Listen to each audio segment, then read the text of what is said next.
மக்களே பாருங்கள், எவ்வளோ உயிரோட வேட்டையாடுகிற அந்த கொடூரத்தை பார்த்தீங்களா?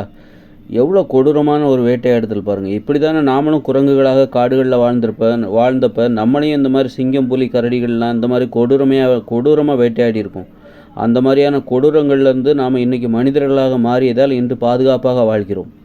அதனால் எவ்வளோ பெரிய கொடூரம் பாருங்கள். இதெல்லாம் சிங்கத்தின் வீரம் அப்படின்னு சொல்லி சிங்கத்தை நினச்சி பெருமைப்படக்கூடாது.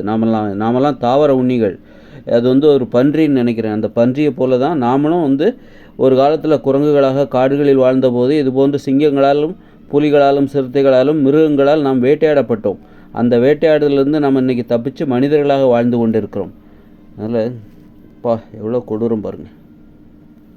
இதெல்லாம் பார்க்கும்போது உயிர்களாக பிறப்பதே மிகப்பெரிய தண்டனை போலுக்கு. அந்த தண்டனையிலேருந்து தான் நாம் தப்பிச்சிருக்கோம். மனிதர்களாக மாறியதால் இந்த மாதிரியான ஒரு தண்டனைகள் இருக்குல்ல, உணவு சங்கிலி என்கிற அந்த தண்டனை இருக்குல்ல, எதுவுமே தப்பிக்கிறது இல்லை.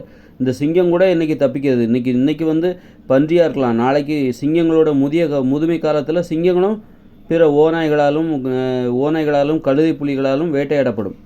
அதனால் இதில் எதுவுமே விதிவிலக்கல்ல. ஆனால் மனிதர்கள் தான் அதிலேருந்து தப்பிச்சிருக்காங்க. மனிதர்கள் அறிவுபூர்வமானவர்கள்.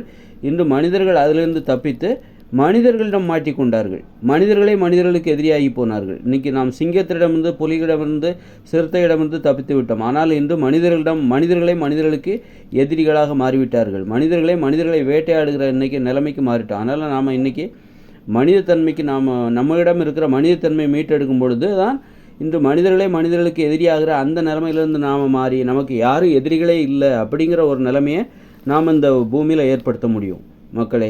அதனால் நாம் மனித நிலைக்கு மாறுவோம். மனித நிலையிலிருந்து மாறி நம்முடைய வெற்றியை அப்போ தான் கொண்டாட முடியுமே தவிர இப்போ நாம் வெற்றி பெறவில்லை மனிதர்களாக என்று நாம் இன்று பெருமைப்படக்கூடாது. இன்றும் நாம் வருத்தப்படத்தான் செய்ய வேண்டும். ஏனென்றால் மனிதர்களுக்கு எதிரியாக இருக்கிறார்கள். அந்த நிலை மாறும்போது நாம் அன்றுதான் பெருமை